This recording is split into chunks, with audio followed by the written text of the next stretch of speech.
या गाडीला प्रॉब्लेम असा आहे की ही गाडी हेडलाईट लावली की झटके मारायची. त्याच्यासाठी आता आपण इथं वायरिंग चेक करत आहोत. आता प्रॉब्लेम असा येतोय की बघा ही बॅटरीची वायर काढली की गाडी बंद पडते. तर आता हे आपण चेक करणार आहे पाठीमागे काय प्रॉब्लेम आहे. आता आपण इथं चेक करणार आहोत. हे 3 शॉकेट आहेत. हा या मॅग्नेटमधनं येणाऱ्या वायरिंग आहे आणि हे चार्जरला जाणारं वायरिंग आहे. बघा हे इकडं जाणार आहे आणि RR युनिटचं येणारं हे लाल वायर आहे. तर आता आपण याला करंट चेक करणार आहोत की काय प्रॉब्लेम आहे, म्हणजे RR युनिटचा आहे का आतल्या कॉइलीचा आहे हे आता आपण चेक करणार आहोत मित्रांनो. बघा आत्ता मित्रांनो आपण RR युनिटचं करंट चेक करत आहोत. हे बघा हे हा आपला चेकिंगचा बल आहे मित्रांनो. बघा RR युनिटला तर करंट येतोय. आता आपण मॅग्नेटमधनं येणाऱ्या वायरिंग चेक करत आहोत की काय फॉल्ट आहे. बघा मित्रांनो हा डिम लागतोय आणि आता बघा हा फुल लागतोय आणि हा पण फुल लागतोय. आता याला करा बंद. याला सिस्टम कशी आहे मित्रांनो की जो 3 वायर आहेत बघा या मॅग्नेटमधनं येणाऱ्या 3 वायर आहेत. तर ह्या तिन्ही वायरींना करंट आला पाहिजे. 1, 2 आणि 3 तिन्ही वायरीला ज्यावेळी करंट येईल त्याचवेळी RR युनिटमध्ये जाईल. RR युनिटमध्ये स्टोअर होऊन तो बॅटरी परफेक्ट काम करेल. आता याला दाखवते RR युनिटला, पण जो सप्लाय पाहिजे तो सप्लाय दाखवत नाही. त्याला व्होल्टेज जे दाखवायला पाहिजे बॅटरी चार्जिंग होण्यासाठी ते दाखवत नाही.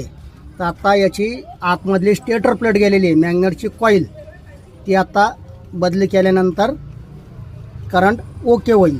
तेव्हा ही गाडी लाईट लावल्यानंतर जी झटके मारायची तो प्रॉब्लेम निघून जाईलेला. हा इकडची पण गाडी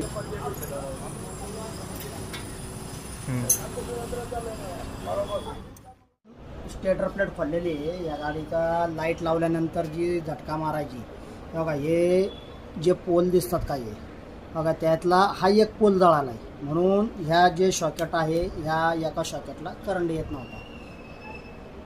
आता बघा ही स्टेटर प्लेट नवीन बघा नवीन ही स्टेटर प्लेट अशी असते. ही जळाल्यामुळं आहे ना बघा ही जळाल्यामुळं याला करंट दाखवत नव्हता. गाडी लाईट लावल्यावर झटके मारायची, बॅटरी चार्जिंग होत नव्हती पूर्णपणे, म्हणून ती गाडी तशा पद्धतीने लाईट चालू केली की झटके मारायची. आता आपण फिटिंग करणार आहोत. आता ही गाडी फिटिंग केली की एकदम ओके होणार, काय प्रॉब्लेम नाही. मित्रांनो आता या गाडीला आपण स्टेटर प्लेट फिटिंग केलेली आहे जी लाईट लावल्यानंतर जी बंद पडत होती. आता हे बघा आपण स्टेटर प्लेट हिला टाकलेली.